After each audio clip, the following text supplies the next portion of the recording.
আগে গবেষণা, গবেষণার সূত্রপাত সন্দেহ।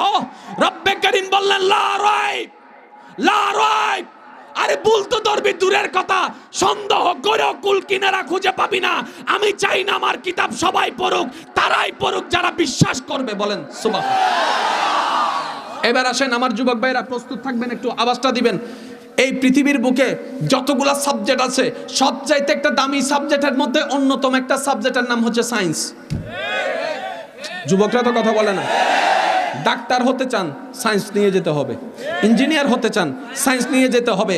গবেষণা করতে চান, সায়েন্স নিয়ে যেতে হবে। মেডিসিন নিয়ে পড়ালেখা করতে চান, সায়েন্স নিয়ে যেতে হবে। এই সায়েন্সের মধ্যে আছে ফিজিক্স, সায়েন্সের মধ্যে আছে কি ফিজিক্স, কেমিস্ট্রি। চিকিৎসা বিজ্ঞান নিয়ে যদি পড়তে চান, আপনাকে যেতে হবে বায়োলজি। তো বায়োলজিটা হচ্ছে সায়েন্সের একটা অংশ। এবার আপনি সায়েন্সকে বাদ দেন, আপনি সায়েন্সকে বাদ না সায়েন্সকে বাদ দেন, ফ্লাইওভার বন্ধ, নতুন নতুন রোগের চিকিৎসা বন্ধ, নতুন নতুন যন্ত্র বন্ধ, নতুন নতুন মোবাইল বন্ধ।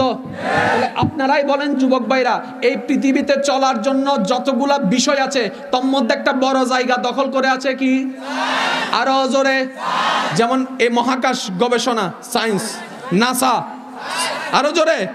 চন্দ্র অভিযান, মঙ্গল গ্রহ অভিযান, সূর্য অভিযান, বিভিন্ন গ্রহ অভিযান, এমনকি করোনা ভাইরাসের যে ওষুধ আবিষ্কারের যে পদ্ধতি, এটাও সায়েন্স। তাহলে সায়েন্স হচ্ছে পৃথিবীর বেশিরভাগ জায়গা, মনে করেন 80% জায়গা দখল করে আছে কি? জোরে কইতে হবে। কমার্স,